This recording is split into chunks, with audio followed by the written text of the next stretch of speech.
जिस सर को गुरूर आज है या ताजवरी का, जिस सर को गुरूर आज है या ताजवरी का, कल उस पर यही शोर है फिर नौहागरी का। सलाम, नमस्ते, सत श्री अकाल। मैं हूं आपके साथ हर्षिता मिश्रा और आप देख रहे हैं टाइम्स मेल।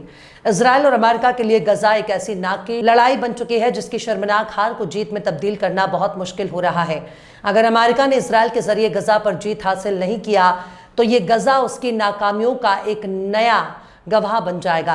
अमेरिका के इतिहास में Cuba, Vietnam, Korea, Taiwan, Iraq और अफगानिस्तान के बाद एक और नाकामी मानी जाएगी। लेकिन नेतन्याहू का क्या किया जाए?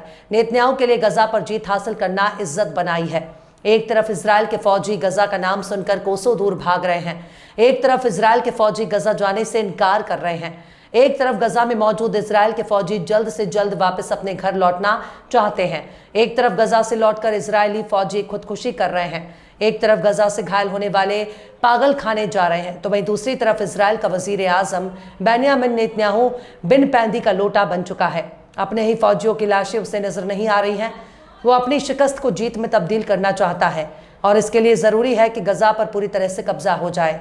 यानी गजा पर पूरी तरह से कब्जा करना ही अब एक जिद बन चुकी है और नेतन्याहू इसको अमली जामा पहनाने की पुरजोर कोशिश कर रहे हैं, चाहे इसके बदले हमास के कब्जे में मौजूद तमाम के तमाम इजरायली क्यों ना मारे जाएं।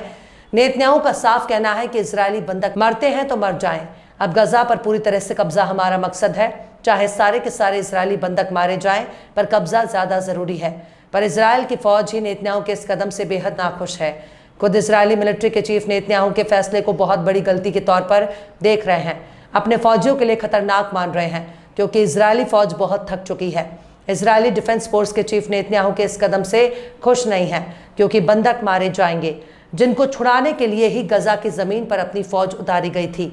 हमास अभी भी जिंदा है और न सिर्फ जिंदा है बल्कि मुकाबला भी कर रहा है। ऐसे में नेतन्याहू का ऐलान खुद के पांव पर कुल्हाड़ी मारने जैसा है, क्योंकि बंद कमरे में बकैती करना आसान है। गजा कागज पर मौजूद सिर्फ एक नक्शा नहीं है, बल्कि एक इंसानी जिंदगी का एक वजूद है जिस पर कंट्रोल करना इतना आसान नहीं है जितना नेतन्याहू आसान मान रहे हैं।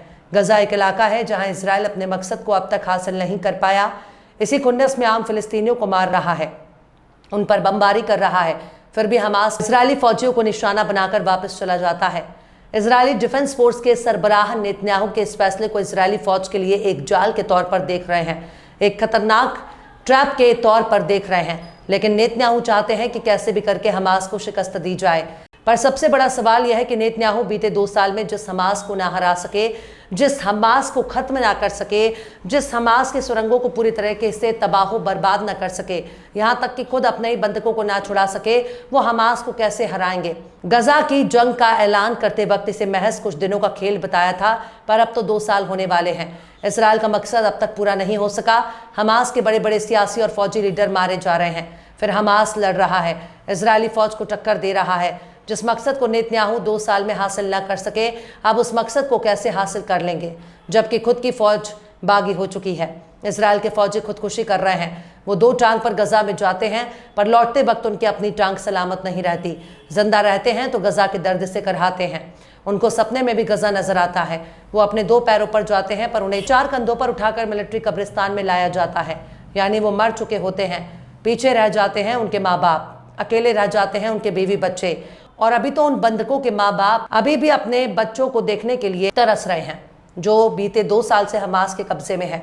एक सनकी तानाशाह, खुदगर्ज और निहायत ही करप्ट, निहायत भ्रष्ट आदमी उस हमास को शिकस्त देने की कोशिश कर रहा है। जिस हमास किसी दूसरे के मुल्क पर कब्जा नहीं किया, वो अपने ही मुल्क में है।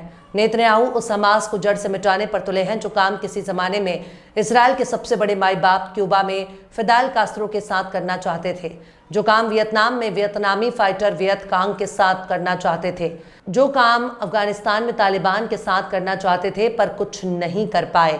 उल्टा मुंह छुपा कर भागना पड़ा। नहीं भूलना चाहिए कि दूसरे का मुल्क कभी भी अपना नहीं हो सकता। जिस तरह से पड़ोसी के पापा को पापा पापा कहने से वो अपना पापा नहीं हो जाता, ठीक इसी तरह से फिलिस्तीनियों के मुल्क पर कब्जा करके उस पर इजराइल नाम का एक कब्जाधारी मुल्क बना लेने से वो अपना नहीं हो जाता। लेकिन नेतन्याहू गजा पर पूरी तरह से कब्जा करना चाहते हैं और इसके लिए उन्होंने सबसे पहले अपनी सिक्योरिटी कैबिनेट के जरिए गजा शहर पर कब्जे की मंजूरी दे दी।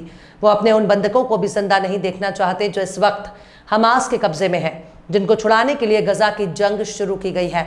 मतलब आप ये सोच लीजिए कि जो इजराइल बीते 2 साल से हमास के साथ लड़ रहा है, अपने अनगिनत फौजियों को खो चुका है, अपने अनगिनत फौजियों को लूला, लंगड़ा, गूंगा, बहरा, यहां तक कि पागल होते हुए देख रहा है। उसके मन में अभी भी गजा पर कब्जे की ख्वाहिश है। नेतन्याहू कैसे भी करके पूरे के पूरे गजा पर कंट्रोल चाहते हैं और इसकी तमन्ना दिल में लिए घूम रहे हैं ताकि उससे हमास के खिलाफ सबसे बड़ी जीत बताई जा सके और कहा जा सके कि देखो देखो आखिरकार हमने वो काम कर दिया। अमेरिका जो काम क्यूबा में ना कर सका, जो काम वियतनाम में ना कर सका, जो काम अफगानिस्तान में ना कर सका, वो काम हमने फिलिस्तीनियों के मुहाफिज हमास को हरा कर दिखाया। हमने बहुत बड़ा शिकस्त दे दिया है और गजा पर कब्जा कर लिया। अब नेतन्याहू ने गजा पर कंट्रोल करने के लिए एक तरकीब निकाली है। गजा पर कब्जे के लिए गजा के एक इलाके को चुन चुन कर धीरे धीरे कब्जा किया जाए ताकि कुछ ही महीने में पूरी तरह से गजा पर कब्जा हासिल हो सके। इसकी शुरुआत गजा शहर में कर दी गई है। इजराइल की सिक्योरिटी कैबिनेट ने सबसे घनी आबादी वाले गजा सिटी पर कब्जा करने के प्रपोजल को मंजूर कर लिया। इस फैसले में इजराइल डिफेंस फोर्सेस की चेतावनी को नजरअंदाज किया गया, जिसमें कहा गया कि ऑपरेशन बाकी बचे बंधकों की जान को खतरे में डाल सकता है और शायद इंसानी तबाही भी ला सकता है। हालांकि गजा शहर यानी गजा सिटी पर कब्जा करना नेतन्याहू के उस फैसले से बहुत कमतर नजर आता है जिसे वो अंजाम देने का ऐलान कर रहे थे। मतलब चले थे पूरे गजा पर कब्जा करने, लेकिन गजा शहर तक ही महदूद हो चुके हैं। पर इरादा तो पूरा का पूरा गजा पर कब्जा जमाने का है और इसे गजा पर कब्जे की शुरुआत के तौर पर ही देखा जाना चाहिए, जिसका मतलब है कि गजा शहर के लिए मंजूर ऑपरेशन के अलावा और भी ऑपरेशंस हो सकते हैं जिनका ऐलान नहीं किया गया। पर इजराइल कितने दिनों में गजा को अपना बना लेगा या फिर गजा पर कितने वक्त में पूरे गजा पर कब्जा हासिल कर लेगा, अभी भी ये सबसे बड़ा सवाल है। पर इतना तो तय है कि गजा ने इनके घमंड को चूर चूर कर दिया। अगर गजा शहर पर पूरी तरह से कब्जा करने में कामयाब हो गए तब मान लिया जा सकता है कि हमास को नेतन्याहू ने हरा दिया है। पर गजा शहर का मतलब हमास तो नहीं है ना। हमास का वजूद भी कायम है।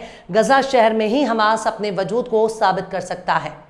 बहरहाल चलते चलते आखिर में मीर हसन ने भी क्या खूब फरमाया है, सर को ना फेंक अपने फलक पर गुरूर से, सर को ना फेंक अपने फलक पर गुरूर से, तू खाक से बना है तेरा घर जमीन है।